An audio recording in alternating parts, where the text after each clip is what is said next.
Bueno, vivimos en una cultura ensimismada en la idea o el concepto del amor, ¿verdad? Una cultura que casi como que idolatra el amor, ¿no? Desde las canciones hasta las películas, hasta los temas sociales, ¿verdad? El amor es algo que es uno de estos valores que nuestra cultura, independientemente, y de hecho bastante independientemente de la religión, defiende a capa y espada, ¿no? El amor. Nadie, independientemente de qué crea en temas de fe, podría discutir que el amor es algo malo. Todo el mundo todo el mundo cree acerca del amor, que es algo que debe ser parte de nuestra vida. El amor, ¿verdad? Y es interesante el entendimiento de nuestra cultura, o debería decir quizá la falta de entendimiento de nuestra cultura de lo que es el amor. Sin embargo, es triste que muchas veces lo que nuestra cultura intenta defender es algo que al mismo tiempo no termina de entender. En temas sociales, ¿verdad? Vivimos en una época donde quizá la presencia y el desarrollo de las redes sociales nos han dado una ventana hacia el mundo y hacia realidades que quizás desconoceríamos de otra manera. Y esto ha hecho que hay un movimiento social el día de hoy, ¿no? En donde estamos cada vez más conociendo cómo poder suplir ciertas necesidades de la cultura, de la sociedad, ¿no? Y a través del amor, todo el mundo habla acerca del amor, todo el mundo dice, ámate, ama a los demás, ama, ¿no? Es algo que es un mensaje que está en todas partes, ¿no? Las famosas películas ahí de romance, ¿no? En Hollywood, ¿no? Desde Había una vez hasta Fueron felices para siempre, todo eso es lo que nuestra cultura entiende con respecto al amor, una emoción especial, ¿no? Es una sensación, un sentimiento que sientes cuando sientes algo hacia alguien, ¿no? Es esto lo que nuestra cultura habla y justamente sin ningún tipo de límite, sin ningún tipo de opinión, ¿verdad? Nadie puede opinar sobre el amor que tienes hacia alguien. Entonces es muy interesante, los días son muy interesantes en los que vivimos ahora. Pero al mismo tiempo en que muchas personas se profesan amor eterno, incluso muchas parejas se casan profesándose eso mismo, no mucho tiempo pasa y terminan separándose o divorciándose, profesándose justamente todo lo contrario. Se casaron profesando amor eterno y se divorcian odiándose. Y muchas veces el alegato, muchas veces la defensa o la argumentación en estos casos es, bueno, es que ya no te amo. Ya no me siento igual o ya no me hace sentir de la misma manera. Ya no nos amamos como antes, ya no nos sentimos de la misma forma. Entonces, Pablo escribe este pasaje de 1 Corintios 13 en una forma en la que nos hace entender profundamente el concepto de Dios, de lo que es el amor. Ahora, para situarnos dentro del pasaje, tenemos que acordarnos que el capítulo 12 empieza una sección muy provechosa para nosotros, que ha sido los dones espirituales. Hemos hablado muchísimo acerca de los dones espirituales y qué son y cómo sirven y de dónde vienen y para qué se usan. Hemos hablado acerca de todo eso. El capítulo 14 también continúa hablando acerca de los dones espirituales y acerca de su uso en la congregación, en la iglesia. Pero entre estos dos, en la narrativa de los dones espirituales, justo en el medio, aparece el capítulo 13, que habla acerca del amor. Y pareciera una interrupción en la narrativa. Pareciera que, no sé, de alguna manera Pablo, no sé, se pensó, voy a hablarles del amor ahora, sí que quiero hablarles del amor, ¿no?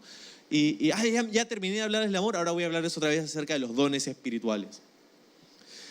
Entonces, parece una interrupción en la narrativa sobre los dones espirituales, ya que tanto el 12 como el 14 hablan de ello, pero no es una interrupción. en la narrativa. Es de hecho una parte clave de nuestro entendimiento de cómo funciona la iglesia, de nuestro entendimiento de cómo operan los dones espirituales. Tanto así que yo he llamado a este mensaje la marca del cristiano. La marca del cristiano. ¿Por qué? Porque muchas veces nosotros juzgamos la espiritualidad de una persona basándonos en una serie de indicadores que no son necesariamente los bíblicos. O sea, a veces decimos, esa persona es religiosa o espiritual. ¿Por qué? Porque, no sé, va todos los domingos a la iglesia. Esa persona es espiritual porque ha hecho cosas para Dios, está sirviendo a Dios, ¿verdad? O también decimos, esa persona que es espiritual, mira los dones espirituales que tiene. ¡Wow! Dones espirituales, ¿no? Pero esa no es la marca del cristiano. ¿Sí? Jesús dijo a sus discípulos que había algo por lo que el mundo conocería que nosotros somos seguidores de Jesús. En Juan 13:35 Jesús dijo, el mundo conocerá que ustedes son mis discípulos por el amor que se tienen unos entre otros. No dijo, el mundo conocerá que son mis discípulos por los inmensos y abundantes dones espirituales que tienen. No dijo, el mundo conocerá que son mis discípulos por las grandes obras evangelísticas que hacen.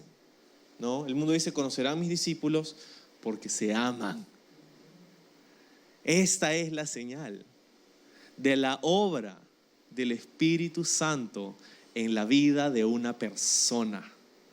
La evidencia de la obra de Dios en un ser humano no es que hable en lenguas, que tenga otros dones espirituales, que haga grandes cosas, que tenga iglesias numerosas y grandes. No. La evidencia de la espiritualidad, o sea, de la obra del Espíritu Santo en la vida de una persona es el amor. El fruto, de hecho, así se llama, el fruto del Espíritu. Estoy citando Gálatas capítulo 5. El fruto del Espíritu es amor, dice Pablo en su carta a los de la provincia de Galacia. Amor es el fruto del Espíritu. Y es interesante porque en el lenguaje de Gálatas 5 dice el fruto del Espíritu es, y luego una lista de cosas. Pero dice es, no dice son. No dice el fruto del Espíritu o los frutos del Espíritu Santo son, y la lista a continuación. Dice el fruto, está en singular. El fruto del Espíritu es. Y luego dice amor. Y luego hay una lista que pienso yo es descriptiva del fruto del Espíritu Santo. Gozo, paz, paciencia, benignidad, bondad, mansedumbre, templanza. Estas cosas describen el fruto del Espíritu Santo, que es amor. Amor. Es como si el fruto del Espíritu Santo fuera un diamante. Y cuando lo observas por aquí se ve este tipo de luz. Y cuando lo observas por allá se ve otro tipo de luz. Y cuando lo observas, y tiene muchas formas de ser expresado. Entonces el fruto del Espíritu Santo es, ¿qué cosa? El amor. El amor. Y cuando hablamos de fruto, es interesante porque una vez Jesús estaba pasando por la ciudad de Jerusalén y dice que tenía hambre. Estaba entrando a la ciudad y tenía hambre y vio una higuera, o sea, un árbol de higos. Y quiso comer de su fruto, dice el texto. Pero cuando vio, no halló fruto en la higuera. Y dice el texto que maldijo la higuera y se fue. Los discípulos se quedaron así como que, tanta hambre tenía Jesús. Nadie tiene un Snickers por ahí. Pero Jesús se va, y al día siguiente regresa y los discípulos se quedan así como, oye, ¿esa es la higuera? Y lo que pasaba con la higuera es que se había secado. No sé qué había pasado, pero algo sobrenatural había ocurrido con esa higuera. Y mientras que el texto en mención está hablando contextualmente acerca de la nación de Israel, está diciendo que Jesús, como el Mesías judío, había venido para llevar el fruto de su nación y no había hallado fruto en él, por eso hubo una maldición sobre la higuera. Y de hecho, dicho sea de paso, la higuera es un símbolo que representa a la nación de Israel. Pero en nuestro caso es interesante entender que el fruto, ya que Pablo dice que el fruto del Espíritu Santo es el amor, en ese pasaje Jesús estaba buscando fruto y no lo halló. Y eso es lo mismo que pasa con nuestra vida. Lo que Dios desea es ver fruto en nuestra vida. Verás, la razón de ser de un árbol es dar fruto. La razón de ser de un árbol no es que tenga un tronco muy grande o unas hojas muy frondosas. La razón de ser de un árbol es que dé fruto. Todo lo demás está bien, pero la razón de ser es el fruto. Y ese es el punto en este pasaje. Y mientras que los dones espirituales y estas cosas que son como las hojas frondosas y el tronco, ¿verdad? Y la fe y todo lo demás, todo eso está bien. Pero la razón de ser, tu razón de ser, mi razón de ser, es el amor, es amar a los demás. Sin eso, no sirve de nada. ¿Sí? Ese es el punto de este pasaje. Ahora, ya que hemos dicho algo tan puntual e importante como afirmar que nuestra razón de ser es amar a los demás, deberíamos considerar un poco más esa afirmación, ¿no? Ya que nuestra razón de ser es amar a los demás, entonces, ¿cómo se ve eso? ¿Qué significa eso? ¿Qué es ese amor? ¿Cómo lo consigo y cómo se aplica? ¿Me entiendes? Entonces, es justamente lo que Pablo va a considerar en este pasaje.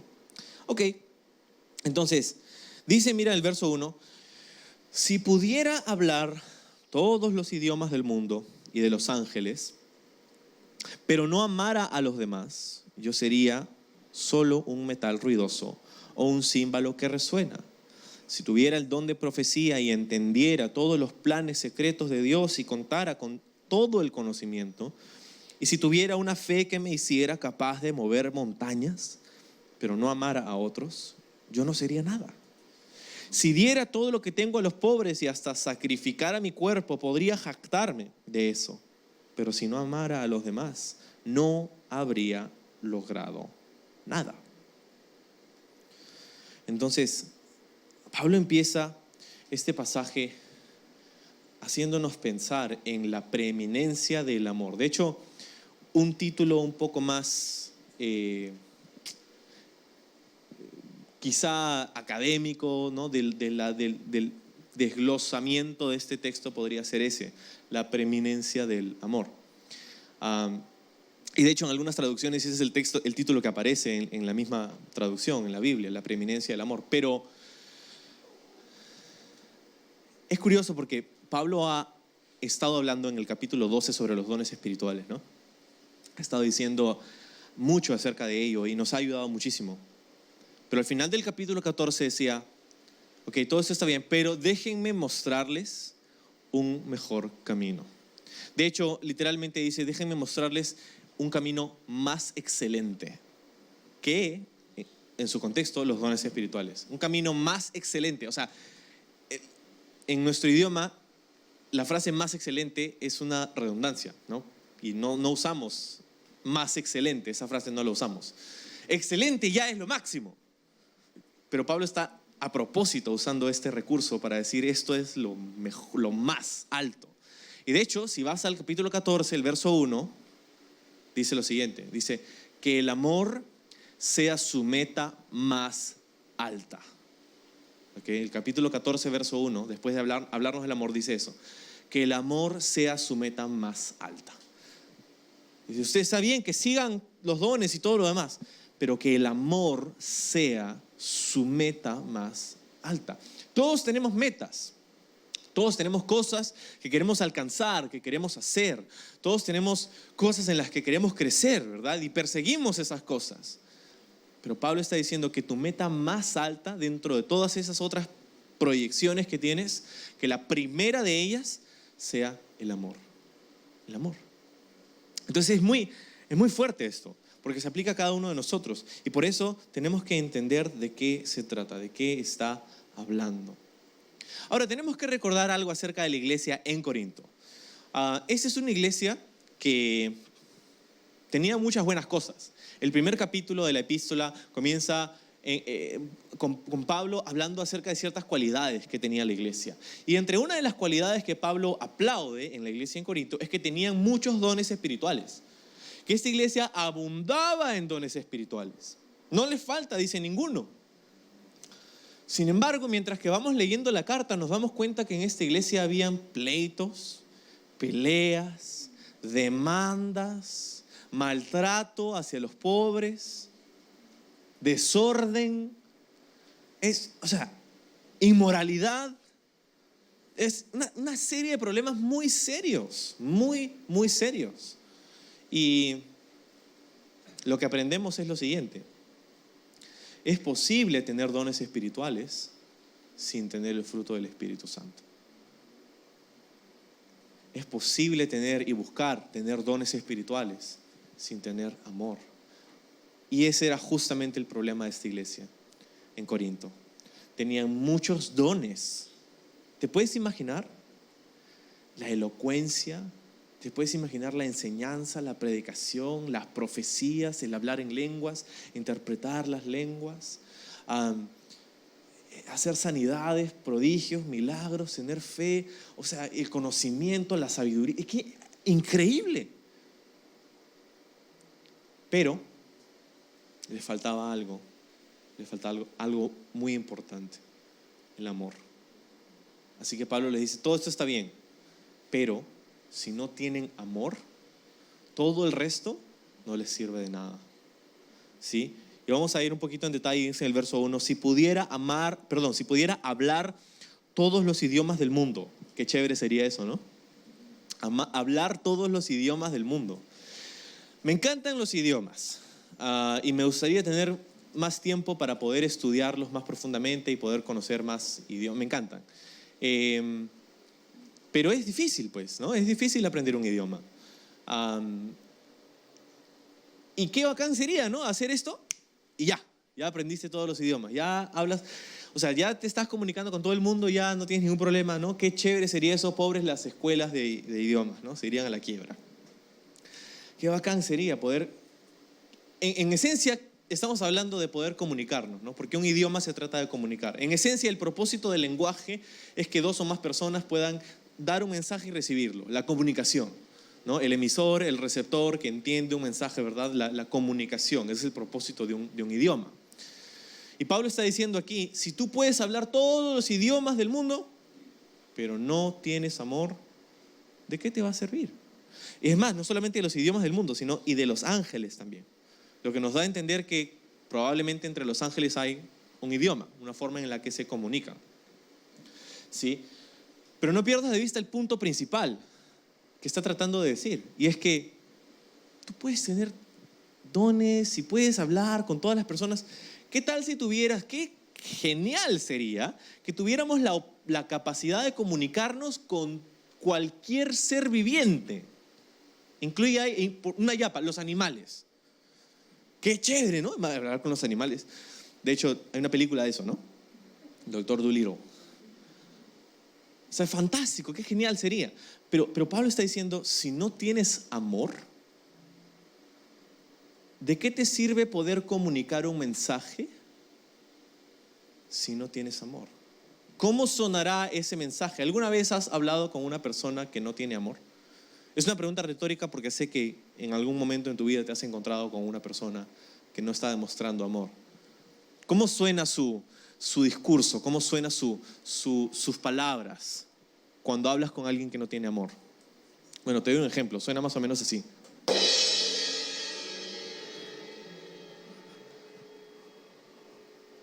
Más o menos. Y eso es justamente lo que Pablo está diciendo. Si no tienes amor, vas a ser como un metal ruidoso o un címbalo o platillo que resuena. ¿De qué te sirve poder hablar con todo el mundo si lo que comunicas no es un mensaje de amor, no está bañado en amor?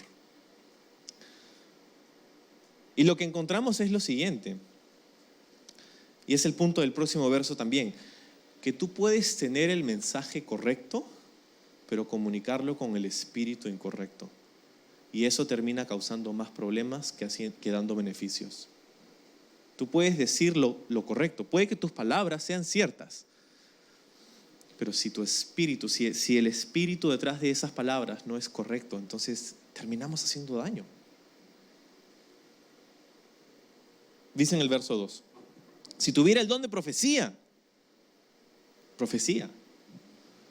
Hemos hablado acerca de esto hace una semana, un poquito más. Decíamos que el don de profecía era el poder comunicar un mensaje especial de parte de Dios para un individuo o para una congregación, con el propósito de conectar a esa persona con Dios. Entonces, la profecía, ¿no? Imagínate qué bacán, un mensaje de profecía. Pero si no tienes amor, dice, no te va a servir mucho. No eres nada, no te sirve de nada. Qué loco, ¿no? Pensar que alguien puede tener el mensaje, un don profético, y no tener amor. Y eso es justamente lo que pasaba. Y eso es justamente lo que pasa con muchas personas. Se jactan de su espiritualidad, mientras que al mismo tiempo pues están poniendo a otras personas por debajo, están aplastando a los demás. Profecía, sigue diciendo el verso 2, y entendiera todos los planes secretos de Dios y contara con todo el conocimiento. Conocimiento. ¡Wow! Y gente, todos nosotros creo, buscamos el conocimiento. No es algo malo. Ojo, estas cosas no son malas.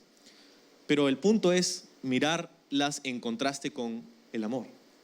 Entonces, conocimiento, ¿no? Y hay gente, y cristianos, es lo más triste, que en su búsqueda de conocimiento bíblico terminan mirando con desdén o tratando con desdén a otros cristianos.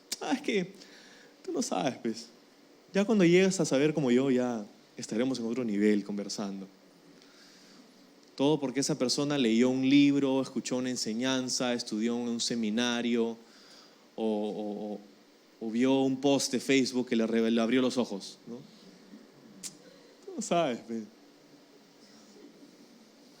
Qué triste cuando un cristiano se jacta de su conocimiento de Dios para tratar con desdén a otro cristiano, a otra persona. No estoy diciendo que el conocimiento sea malo, claro, pero recuerda lo que Pablo dice en los capítulos anteriores. El conocimiento te hace creer que eres importante, pero el amor es lo que edifica la iglesia. Muchas veces cuando crecemos en conocimiento, crecemos en orgullo. Y cuando crecemos en orgullo, pues dejamos de tratar con amor a las personas. Y esa no es la meta. Si el fruto del Espíritu es el amor, eso es lo que debemos perseguir en nuestra vida. Entonces, conocimiento, ¿no? Conocimiento. Y si tuviera una fe que me hiciera capaz de mover montañas, al final del verso 2. Y acá está citando Pablo a Jesús. Él dijo, ¿no? Si tú tuvieras fe como un grano de mostaza, eso dice el Señor, ¿no? No, esa es la canción, ese no es el versículo.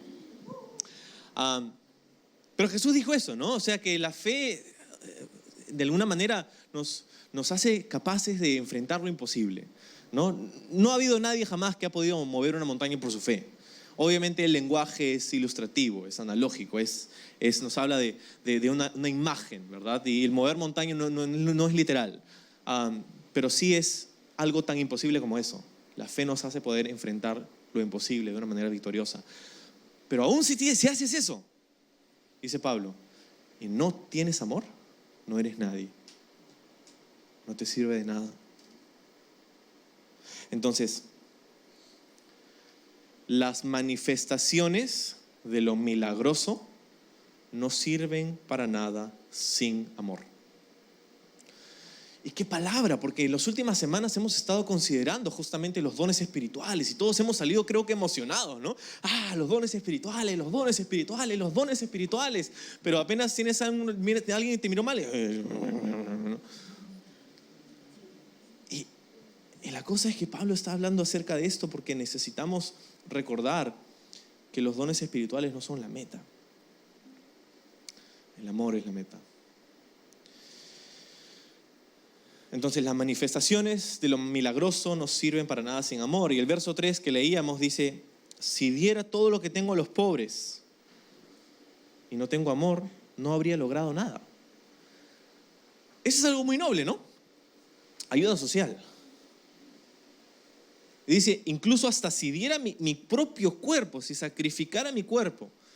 Literalmente, si diera mi cuerpo para que sea quemado, ¿no? Pero no tengo amor, no me serviría de nada.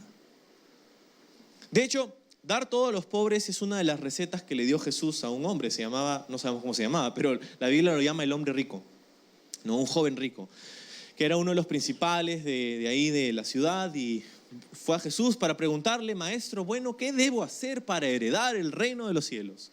Y Jesús le dice: bueno, necesitas cumplir con los mandamientos. Entonces pensaba el hombre y decía: sí, los mandamientos. Pero le responde, le dice a Jesús: pero yo ya hice eso. Así le dice Jesús. Bueno, continúa, ahora vende todo lo que tienes y dáselo a los pobres. Y entonces el hombre, sorprendido y triste, se dio la vuelta y se marchó. Obviamente dándonos a entender que no lo hizo. Ahora, ¿esto significará entonces? ¿Jesús le estaba dando la fórmula para ir al cielo? El camino de la salvación es un camino de ascetismo, de desprendimiento, o sea, que si yo, verdaderamente, ¿no? Si el joven hubiera vendido todas sus cosas y se le hubiera dado a los pobres, tal y como Jesús le dijo, ¿ese hombre se hubiera ido al cielo? ¿Por eso? No, ¿verdad? Y ahí entendemos que Jesús no estaba dándole una fórmula, una doctrina de la soteriología, de la salvación de la iglesia. Jesús le estaba dando una receta particular a un hombre en particular para tratar con el problema que aquejaba a esa alma, que era la avaricia. No es para todos. Entonces,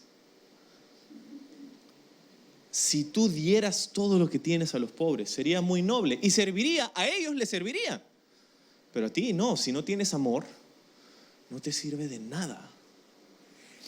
Y esto, prepárate, porque mientras que nos acercamos a fin de año, pues siempre hay obras sociales y nos acordamos, ¿verdad? Y no queremos que se pase el año sin hacer nuestro granito de arena por la sociedad y todo lo demás. Y todo eso está chévere, hagámoslo. Pero si no tienes amor, dice la Biblia, no te sirve de nada. Entonces, hemos dicho, las manifestaciones de lo milagroso no sirven para nada sin amor. Y de la misma manera podríamos decir que los actos de caridad social o de renuncia personal no son efectivos sin amor. Y es curioso porque muchas personas ponen estas cosas encima de, ¿verdad? Encima de su relación con Dios, encima de amar a otras personas. Qué triste es cuando ponemos estas cosas encima de nuestra relación personal con Dios, donde ponemos nuestro conocimiento encima de nuestra relación personal con Dios, donde ponemos nuestros dones espirituales encima de nuestra relación personal con Dios, donde ponemos nuestras obras de caridad encima de nuestra relación con Dios. Había una iglesia que hizo esto en el libro de Apocalipsis, era la iglesia de Éfeso. Y Jesús le dice en el capítulo 2 de Apocalipsis a la iglesia, dice: yo conozco tus buenas obras, has hecho cosas muy buenas, sé que has hecho esto, que has hecho el otro, qué bueno, pero tengo algo contra ti, les dice, que has dejado tu primer amor.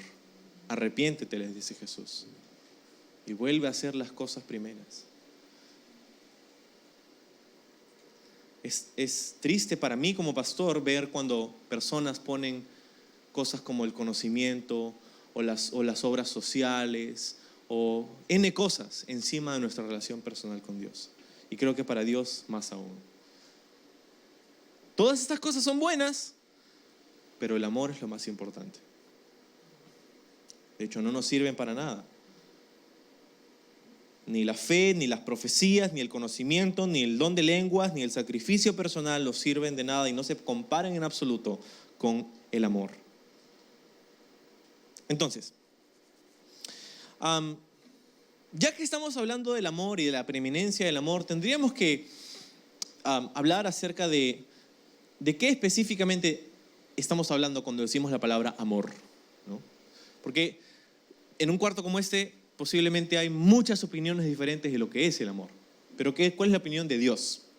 Eso es lo que nos importa. Am, en el idioma en el que se escribe el Nuevo Testamento, el griego koiné, el griego común, hay 4 palabras que se utilizan que en español se pueden traducir como amor.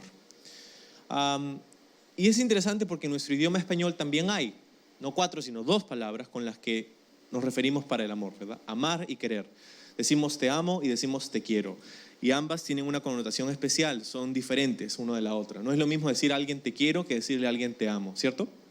Entonces,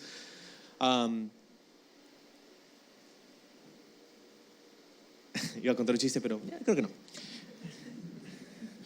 Lo que pasa es que sí me acordé de mi pastor John Bonner, ¿no? Él siempre pasaba a la gente, decía, le decía el nombre, ¿no? Manolo o Carlos o María, ¿no? Te amo.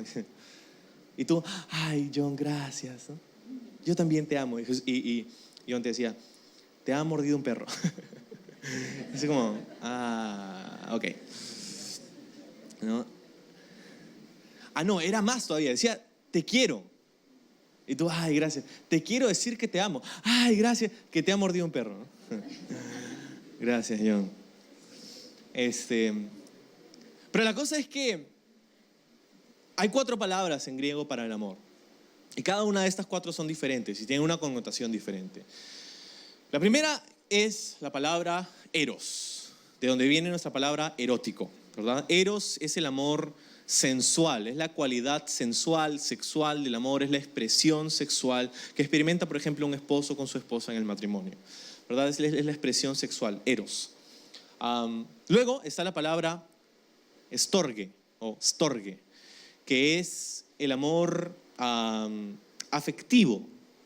Es el amor natural que sientes hacia alguien o algo, ¿no? Es ese afecto natural que te nace, que sientes, ¿verdad? No es sobrenatural, es natural. Es ese amor que, por ejemplo, se utiliza para la familia, ¿no? El amor que hay entre los miembros de una familia, o incluso se usa también para el amor que sentimos por vamos a decir, un cachorrito. No creo que haya nadie aquí, vamos a ver, un cachorrito cuando te hace ojitos, ¿no? ¿Cuál es la reacción inmediata? Ay, ¿no? Esa es la reacción. Eso es storge. Ese es el amor afecto natural. Es un amor afectivo. Luego está la palabra fileo. Fileo es ese amor recíproco. Es un amor amical, ¿sí? Ese amor que hay entre 2 amigos o hermanos incluso, ¿no? Es ese amor que es recíproco. O sea, yo te trato bien si tú me tratas bien. Ese es el amor fileo. Luego, finalmente, está la palabra ágape. Y de las 4, esta última es la menos usada en la literatura griega antigua. De hecho, es casi única del Nuevo Testamento. La palabra ágape significa, o es más bien, un amor incondicional. Es un amor que no está basado en sentimientos y emociones, sino que está basado en compromiso y decisión. No es un amor sentimental, es un amor de la voluntad. Es un amor incondicional, que no depende de la otra persona. Ágape. Ahora, esta es la palabra que utiliza el Nuevo Testamento para describir a Dios. Dice en la Biblia que Dios es amor y Dios es ágape. Dios es amor. Ahora, cuando dice que Dios es amor, no está hablando acerca de uno de los atributos de Dios. No dice Dios tiene amor. Dice Dios es amor. Está describiendo quién Él es. Él es amor. Dios es amor. Ágape. Esta misma palabra es la que es utilizada en el pasaje que mencionábamos hace un ratito de Gálatas 5, hablando acerca del fruto del Espíritu. El fruto del Espíritu es ágape, amor. Es el fruto del Espíritu. No es un amor natural que nace de nosotros, es el amor de Dios, un amor divino, incondicional, que no está basado en una emoción. Y esto es importante definir porque nuestra cultura en su gran mayoría entiende por amor justamente lo opuesto. Un amor sentimental, un amor basado en emoción, en sensación. Y por eso, como te decía, parejas terminan divorciándose diciendo ya no te amo. Pero ese no es el amor que Dios nos anima a tener, ni es el amor que Dios nos da.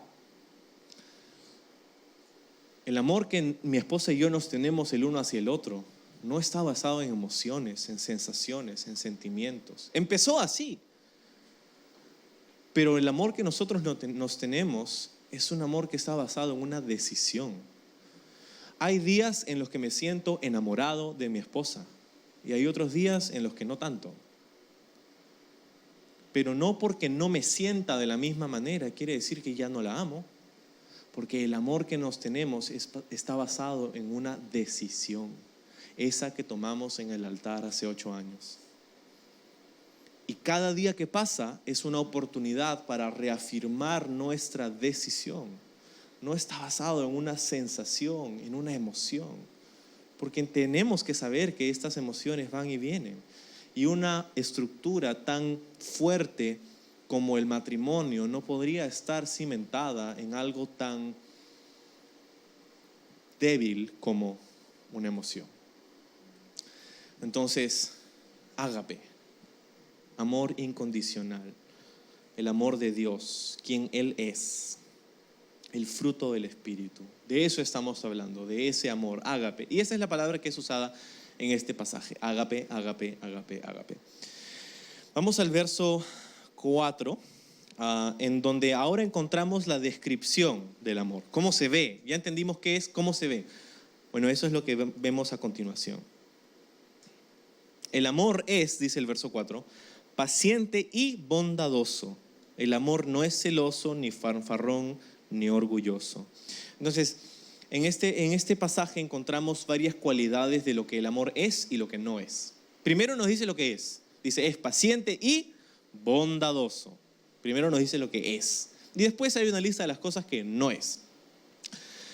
El amor es paciente. Ágape, el amor es paciente, paciencia. El amor implica que somos pacientes. ¿Eres paciente? La impaciencia es una de las, no voy a decir cualidades porque no es una cualidad, pero que describe mucho de nuestra cultura, mucho de nuestra ciudad. La impaciencia, somos impacientes, no podemos esperar, no sabemos esperar. Lo queremos todo para ayer. Paciencia. Y usualmente al final de la paciencia no está la bondad. Dice, es paciente y bondadoso. Normalmente entre nosotros, al final de la impaciencia está la irritabilidad. No solamente no sabemos esperar, pero cuando al final del periodo de espera, usualmente terminamos irritados. Como cuando vas al banco, por ejemplo, ¿no? Hay unos bancos hoy en día que yo digo, ¿quién pensó que este método de atención al cliente es bueno? O sea, ¿quién pasó por una junta, un comité, y dijeron, vamos a tratar a nuestros clientes como si fueran basura, así lo vamos a hacer? Como, ¿quién pensó? No voy a decir el nombre, no, obviamente, pero hay ciertos bancos que tú vas y es como hay una línea del cliente A, cliente B, cliente super VIP, super archi mega VIP, recontra archi super mega VIP, ¿no? Y solamente esa es la línea que pasa más rápido. Después, si eres visitante, ni siquiera cliente, si eres visitante, te tratan como comida de cerdo, o sea, ¿no? ¿Qué haces acá? Eres un alienígena, lárgate, ¿no? No te vamos a atender jamás. Y cuando finalmente llegas al counter de atención, después de haber esperado 1 hora, ¿cómo te sientes? ¿Bondadoso te sientes? Te sientes irritable, amargo, molesto. Y pobres las personas que atienden en eso, no es su culpa. No es la culpa de ellos, no han diseñado el programa, ellos no han diseñado la metodología de atención al cliente que tienen ciertos bancos, que quiero pero no voy a decir el nombre. Con los que jamás tendré una cuenta. Entonces, pero muchas veces llegamos, tratamos a la persona y él o ella no ha hecho nada para que tú te sientas así. Paciente y bondadoso. La próxima vez que vayas a hacer tu cola en el banco, con una sonrisa en el rostro, espera tu hora, tranquilo. Anda con tiempo, por supuesto, ¿no? Y cuando llegues al counter de atención, sonríele a la persona. ¿Cómo estás? ¿Cómo está tu día? Lo siento por el renegón que acaba de salir, pero espero que estés bien, que tengas un lindo día. Gracias por tu atención. Me has ayudado muchísimo. ¿Qué diferencia? Yo creo que le harías el día a un cajero, a una cajera, si los tratas así. No solo el día, el mes quizá, hasta el año.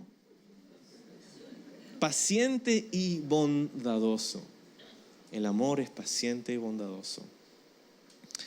Dice, el amor no es celoso, ni fanfarrón, ni orgulloso, ni ofensivo. Celoso. Y no está hablando de una cualidad que es una cualidad de Dios. Dios es un Dios celoso, en tanto que Dios quiere lo mejor para nosotros. Pero no está hablando acerca de eso, está hablando acerca de esos celos tóxicos, ¿no? Típicos de una relación dañina. Dios no está mirándote ahí a ver la primera cosa que hagas para mandarte un rayo, ¿no? Para el primer error, ¿no? No, Dios no es celoso en ese sentido. Ni fanfarrón. Fanfarrón, está hablando de una persona que siempre está hablando acerca de sí misma. Yo, y son yoyos. Yo, ¿no? Es como, wow. Qué difícil es estar en la presencia de una persona que habla solamente acerca de sí misma. Fanfarrón. El amor no es fanfarrón, dice. No habla de sí mismo, no busca lo suyo. Ni orgulloso. Orgulloso. Y de hecho la raíz de muchas de esas cosas es justamente el orgullo. El orgullo nos hace actuar de una manera inconsecuente con los demás. El orgullo nos hace creer cosas acerca de nosotros que no son ciertas.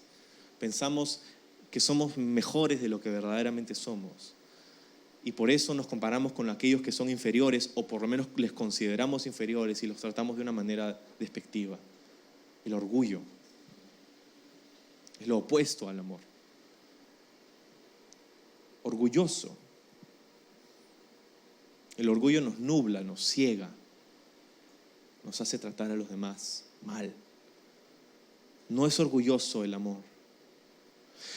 Ni ofensivo. Qué importante entender esto. Ofensivo. La ofensividad del amor a veces es parte del paquete, pero no es nuestra intención. O sea, ¿por qué estoy hablando de la ofensividad del amor? Porque a veces porque amamos a alguien, vamos a hablarles con la verdad. Y cuando esa persona no está viviendo en la verdad, pues eso va a ofender un poco. ¿Sí? Entonces, a veces parte del paquete del amor incluye la ofensividad, pero no es nuestra intención. Nosotros no vamos a tratar de ofender, y ese es el punto. El punto es que a veces hay personas que están buscando operar bajo una maquinación hacia la maldad, para agredir a una persona, para ofender a una persona. Y eso no es lo que hace el amor, no es nuestra intención. No quiere decir que nos vamos a quedar callados cuando hay algo que tiene que ser corregido. Eso no es lo que está diciendo. Pero no empezamos con la intención de herir a una persona.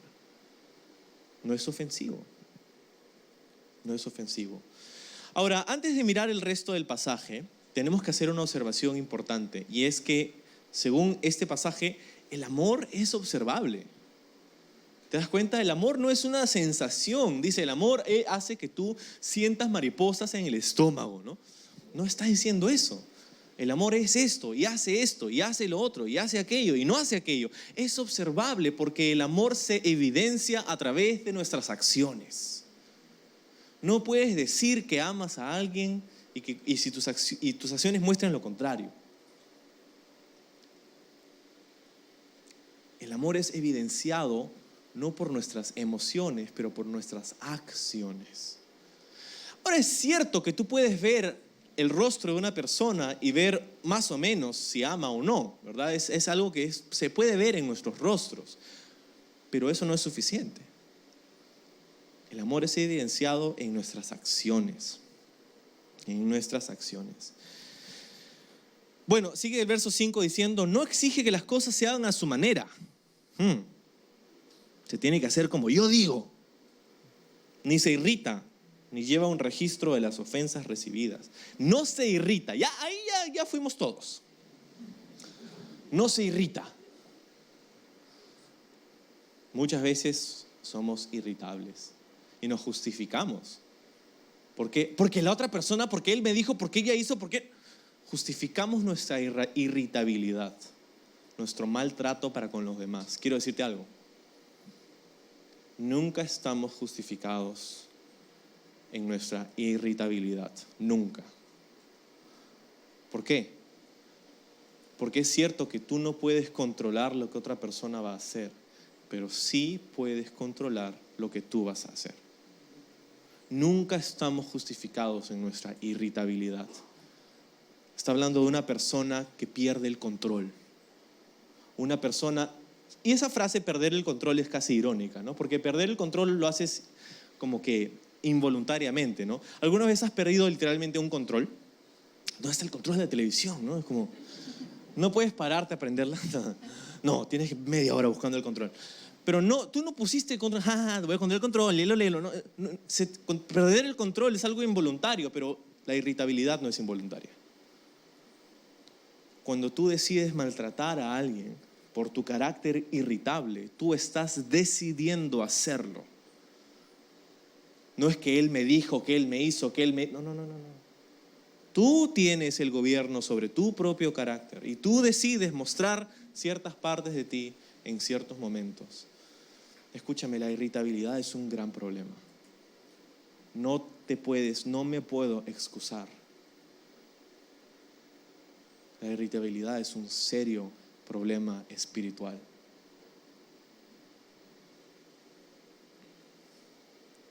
No se irrita, dice, no se irrita. Ni lleva un registro de las ofensas recibidas. Un registro de las ofensas recibidas, ¿no? Esa lista. Cada vez que hay un conflicto, le sacas en cara lo que ha hecho esa persona 10 años atrás. A ver, siempre hace... la lista, ¿no? La lista se desglosa y se cae hasta el piso la lista, ¿no? Como... no hay un registro.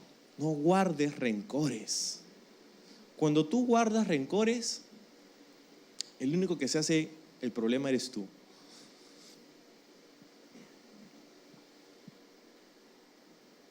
Una lista, un registro de las ofensas recibidas. Perdona. Mira, si el fruto del Espíritu Santo es el amor, el fruto del amor es el perdón. Perdona. Una vez estaban los discípulos hablando con Jesús y le preguntaron, maestro, ¿cuántas veces debemos perdonar a la gente, no? Y Pedro, ¿no? Se pone de pie, todo espiritual él, ¿no? Porque, ojo, en esos días la cultura rabínica decía que perdonar lo podías hacer hasta 3 veces. Y si perdonabas a una persona consecutivamente por 3 veces era lo máximo. Entonces Pedro se pone de pie. Maestro, 7 veces, esperando así que la gente oh, wow, espiritual, 7, ¿no? Los rabinos dicen 3, Pedro dice 7, Y Jesús le dice, cerca, pero no. ¿Cuántas veces? Jesús responde y dice, hasta 70 veces 7. 70 veces 7.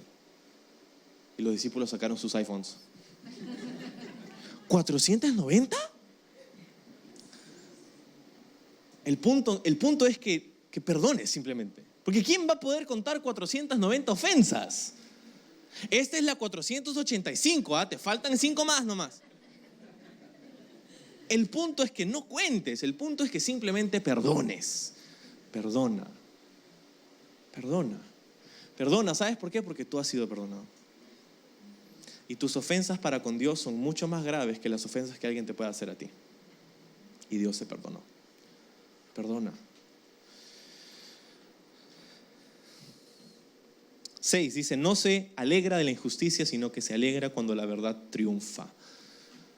No estamos alegrándonos, la injusticia, ¿no? Sino que nos gozamos con la verdad. Con la verdad.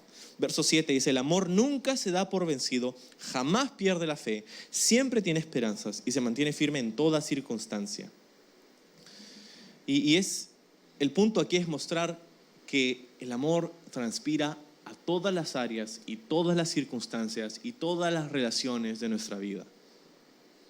No dice el amor a veces se da por vencido. No, dice nunca se da por vencido. No dice, bueno, a veces pierde la fe. No, dice jamás pierde la fe. Dice, a veces, bueno, se le acaba la esperanza. No, dice, siempre tiene esperanza. y se mantiene firme en toda circunstancia. Estas 4 cosas están hablando acerca de la permanencia, la persistencia del amor en nuestra vida. Nunca se da por vencido. A veces nos sentimos como que queremos tirar la toalla, ¿no?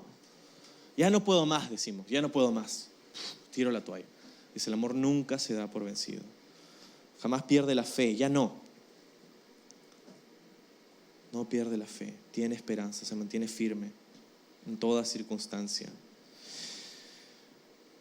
Verso 8 dice, para terminar ya el pasaje, dice, la profecía, el hablar en idiomas desconocidos y el conocimiento especial se volverán inútiles, pero el amor durará para siempre. Ahora, nuestro conocimiento es parcial e incompleto, y aún el don de profecía revela solo una parte de todo el panorama. Pero sin embargo, cuando llegue el tiempo de la perfección, estas cosas parciales se volverán inútiles. Cuando yo era niño, hablaba y pensaba y razonaba como un niño, pero cuando crecí dejé atrás las cosas de niño. Ahora vemos todo de manera imperfecta, como reflejos desconcertantes, pero luego veremos todo con perfecta claridad. Todo lo que ahora conozco es parcial e incompleto, pero luego conoceré todo por completo, tal como Dios ya me conoce a mí completamente. 3 cosas durarán para siempre: la fe, la esperanza y el amor. Y la mayor de estas 3 es el amor. En este pasaje, el punto es mostrar la consistencia del amor, que es perdurable, la preeminencia del amor. O sea, en contraste con los dones espirituales, ¿no? Comienza en el verso 8 hablando de la profecía, hablar en lenguas, conocimiento. Dice, todo esto se volverá inútil, pero el amor durará para siempre. Ahora, este pasaje ha sido motivo de cierta controversia porque algunas personas han tomado este pasaje para inferir que los dones espirituales ya no están activos más en la iglesia el día de hoy, lo que se llama una posición cesacionista, o sea que los dones han cesado, ya no usamos dones espirituales, ya no hay necesidad de ellos. Pero esto viene de un, creo, mal entendimiento de lo que dice el texto, porque en el verso 10 dice, sin embargo, cuando llegue el tiempo de la perfección, o literalmente cuando llegue lo perfecto, estas cosas parciales, hablando de los dones espirituales, se volverán inútiles. Entonces hay algunos que interpretan que esto que es perfecto es el canon de la Escritura. Entonces, ya que tenemos la Biblia, no necesitamos dones espirituales. Esa es la posición de los cesacionistas. Pero interpretar esto es estirar el texto. Esto no es lo que el texto está diciendo. Cuando llegue la perfección, contextualmente está hablando acerca de la glorificación. Está hablando de estar en la presencia de Jesucristo. Está hablando acerca del retorno de Jesucristo. Está hablando de estar en la perfección. Sí, la palabra de Dios es perfecta, pero el contexto no nos dice eso. El contexto nos está diciendo que va a llegar un día en donde no vamos a necesitar dones espirituales porque todo va a ser perfecto. Y todavía no ha llegado ese día. Lo que quiere decir que necesitamos los dones espirituales y que están vigentes para nosotros el día de hoy. Entonces Calvary Lima tiene una posición continuista. Nosotros creemos que los dones del Espíritu Santo son para hoy, son necesarios, están vigentes. Pero el punto del pasaje ni siquiera es ese. El punto del pasaje es mostrarnos que mientras que está bien tener dones espirituales, es mejor amar. La marca del cristiano, hemos dicho al inicio, es el amor. Quiero que escuches lo que dice Juan en su primera epístola, primera de Juan 3:14, dice, nosotros sabemos que hemos pasado de muerte a vida en que amamos a los hermanos. Dice, el que no ama a su hermano permanece en muerte. En esto sabemos, esta es la marca de un cristiano, no que habla en lenguas, no que tiene dones espirituales, no que hace un montón de cosas locas, ama. La evidencia del Espíritu Santo es el amor. Me gusta lo que dijo un evangelista de hace unos años, D.L. Moody. Decía, tú puedes ser un buen doctor sin amar a tus pacientes. Puedes ser un buen abogado sin amar a tus clientes. Puedes ser un buen geólogo sin amar la ciencia. Pero no puedes ser un buen cristiano sin amar a las personas. Ahora, que hemos leído este pasaje, es interesante, ¿no? Porque habla acerca del amor. El amor es, el amor es, el amor no es, el amor no es. ¿Qué tal si, porque ese es el fruto del Espíritu, ¿no? Eso es lo que nos debería describir a nosotros. ¿Qué tal si ponemos nuestro nombre ahí? Cuando dice el amor es, pon tu nombre ahí. Yo lo voy a hacer con mi nombre. En el verso 4, ¿no? Manolo es paciente y bondadoso. Manolo no es celoso, ni fanfarrón, ni orgulloso, ni ofensivo. Manolo dice, no exige que las cosas se hagan a su manera. Ni se irrita, ni lleva un registro de las ofensas recibidas. Manolo no se alegra de la injusticia, sino que se alegra cuando la verdad triunfa. Manolo nunca se da por vencido, jamás pierde la fe, siempre tiene esperanza y se mantiene firme en toda circunstancia. ¡Wow! El problema es que no es cierto, pues. Suena bien, pero cuando pones tu nombre ahí en el texto y te tratas de describir con este estándar, te quedas con un mal sabor en la boca, ¿no? Es como, hay algo rancio, no sé, un perfil vil. ¿Por qué? Porque no es cierto de nosotros. No hemos llegado a ese estándar. Sin embargo, contrástalo ahora, en vez de poner tu nombre, pon el nombre de Jesús. Ya que Dios es amor, pongamos a Jesús en el texto. Jesús es paciente y bondadoso. Jesús no es celoso, ni fanfarrón, ni orgulloso, ni ofensivo. Jesús no exige que las cosas se hagan a su manera. No se irrita ni lleva un registro de las ofensas recibidas. Jesús no se alegra de la injusticia, sino que se alegra cuando la verdad triunfa. Jesús nunca se da por vencido, jamás pierde la fe, siempre tiene esperanza y se mantiene firme Jesús, pues en toda circunstancia. Calza a la perfección, porque Él es amor, paciente y bondadoso, esperándote para amarte, para perdonarte. Él no te mira y te dice, otra vez con eso, otra vez me vas a tener que confesar el mismo pecado de toda la vida. ¿Hasta cuándo voy a tener que lidiar contigo? No, es paciente y bondadoso. Nunca se da por vencido. Se mantiene firme siempre. Nunca pierde la fe. Siempre tiene esperanza.